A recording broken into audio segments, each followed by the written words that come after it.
more reached the Rubicon, the game's most pivotal decision is upon us. It shouldn't take much of a guess what it is. After all, at the end of the last act, the idea of crossing the Rubicon with your legion was hinted with about as much subtlety as a marching legion. In reality, Caesar faced the decision to cross the Rubicon because, well, the Roman legal bureaucracy. As the game frequently reminds you, any commander must relinquish their military role before entering Rome. For Caesar, that meant giving up his proconsulship, and with it, his legal immunity. This was a problem because he desperately wanted to run for consul again to pass legislation that would cement his domination over Roman politics. But to announce his candidacy, he had to physically show up at the Senate since his sly attempts to submit his candidacy in absentia was blocked by his rivals in Senate. And the second he gave up his immunity, he would have been buried under the legal prosecutions for the plethora of illegalities he committed during his first term as consul.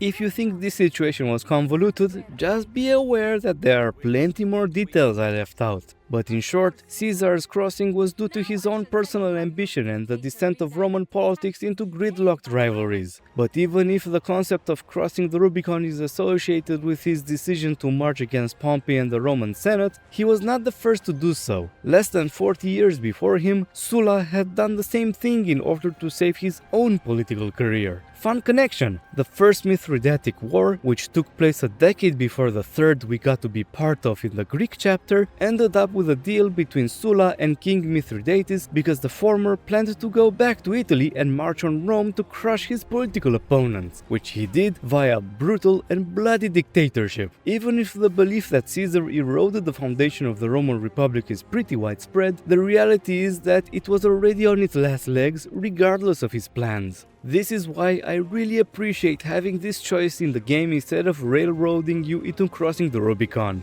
It doesn't show this violation of old traditions as something determined by a singular person's will, but as an inevitability of a decaying institution. At the same time, the choice itself is in your hands. In other words, it's the personal responsibility of those breaking tradition instead of them being helpless victims of deeper processes. Said processes did exist and had an impact, but at the end of the day, processes are determined by individuals that choose in which way of the current they swim. They don't just happen on their own. In the game, Lurko is the embodiment of the Republic's wrecking ball, but in a very dissimilar fashion. He does share the traits of being ambitious and intelligent, but first and foremost, he's ideologically driven to the extent of being entirely possessed by his vision of a Rome reborn in his fashion. It's not just that he desires power, but he has profound moral objections over the way Roman society is shaped.